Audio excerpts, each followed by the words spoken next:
भाजपाइयों, मैं फिर बार बार आपसे कहता हूं, तुम्हारा पढ़ाई लिखाई से कोई वास्ता नहीं है, तुमको कोई जानकारी नहीं है, तुमको सिर्फ एक ही चीज सुबह। सड़क सुरक्षा फोर्स पंजाब जीवन रक्षा के लिए प्रतिबद्ध 24 घंटे। मात्र 1 साल में सड़क दुर्घटना में होने वाली मृत्यु में लगभग 50% की कमी।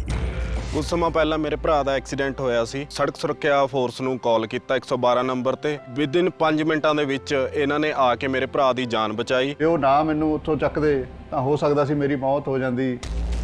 मुख्यमंत्री भगवंत सिंह मान की कोशिशों से अपना पंजाब बन रहा है रंगला पंजाब। उठ के सिखाई जाती है झूठ बोलने का काम कैसे करना है। मैंने आपको बताया था कि मेरी पत्नी ने अपना वोट कटवाने के लिए आवेदन 4 जनवरी 2024 को दिया।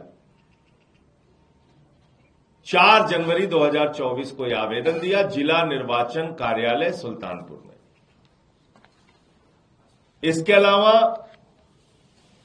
ये वोटर लिस्ट है, मैं भेंट कर रहा हूं और वीरेंद्र सचदेवा और उनकी पार्टी को और मोदी जी को जो डिजिटल इंडिया की बात करते हैं, जाओ और सुल्तानपुर का जो वोटर लिस्ट है उसको भी चेक करो।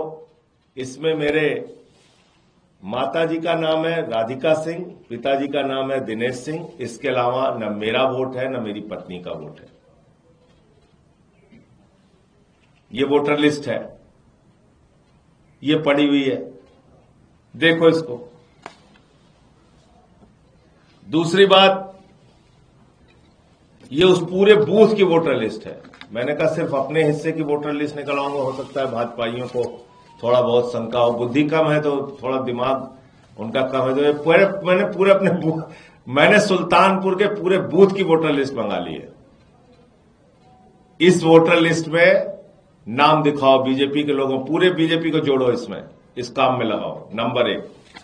नंबर 1 2, जब हमने लिख के आवेदन दे दिया और मैंने स्वयं ने 2013 में आवेदन दिया, 2013 में जिला निर्वाचन अधिकारी सुल्तानपुर को लिख के दिया कि हमारा वोट काट दिया जाए, परिवर्तित कर दिया जाए। उसके बाद नगर पालिका का चुनाव राज्य निर्वाचन अधिकारी के देखरेख में होता है। वो कह रहे 2018 के नगर पालिका की सूची में मेरा नाम था। तो नगर पालिका की सूची तो योगी जी के कर्मचारी तैयार करते हैं, जाके देखो, उनसे बात करो। जब मैंने सूचना दे दी कि आप हमारा नाम यहां से काट दीजिए, मैंने अपनी जिम्मेदारी पूरी कर दी। अब किसी वोटर लिस्ट में, नगर पालिका की वोटर लिस्ट में मेरा नाम अगर था तो उसका देखना, उसकी जिम्मेदारी कर्मचारी की है जो वोटर लिस्ट तैयार करता है।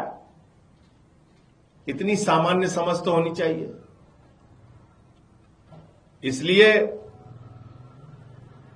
मैं फिर कहना चाहता हूं, पूर्वांचल के लोगों का वोट दिल्ली में काटने नहीं देंगे। उनको बांग्लादेशी रोहिंग्या कह के अपमानित करना बंद करो भाजपाइयों। तुमको पूरे दुनिया और देश के सामने हम लोग एक्सपोज कर चुके हैं। तुम्हारा चुनावी घोटाला हमने पकड़ा है। तुम दिल्ली में वोट कटवा के चुनाव जीतना चाहते थे, उन मंसूबों पे पानी फिर गया है। तो अब विचलित होकर तुम कुछ भी बोल रहे हो, तुम्हारे साथ हमारी संवेदना है, लेकिन ये सब मत करो, इससे कोई फायदा होने वाला नहीं है। दूसरी बात, आदरणीय कृषि मंत्री जी ने हमारी मुख्यमंत्री को चिट्ठी लिखा है। मैं समझ नहीं पाता कि भारतीय जनता पार्टी इतनी बेशर्म पार्टी है कि अभी भी किसानों के बारे में बात कर रही है। उनके अंदर इतना भी साहस है अभी भी कि वो किसानों के बारे में बात कर सकते हैं।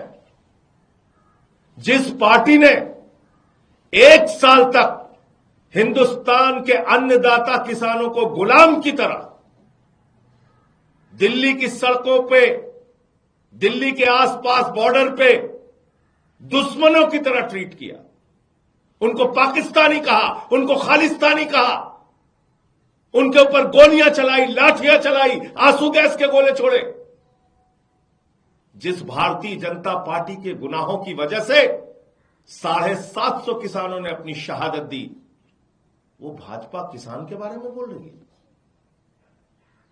जिस भारतीय जनता पार्टी और नरेंद्र मोदी जी की सरकार की वजह से एमएसपी कानून आज तक लागू नहीं हुआ और अभी भी किसान पंजाब के अंदर डल्लेवाल जी अनशन पर बैठे हुए हैं, आमरण अनशन पर बैठे हुए हैं। जिस पार्टी भारतीय जनता पार्टी की वजह से महाराष्ट्र का किसान आत्महत्या करने के लिए मजबूर है, देश का किसान आत्महत्या करने के लिए मजबूर है, वो पार्टी अभी भी किसानों के बारे में बात कर रही है। इतना साहस है इनमें। किसान का का आपके मुंह से नहीं निकलना चाहिए, किसान का का आपके मुंह से नहीं निकलना चाहिए।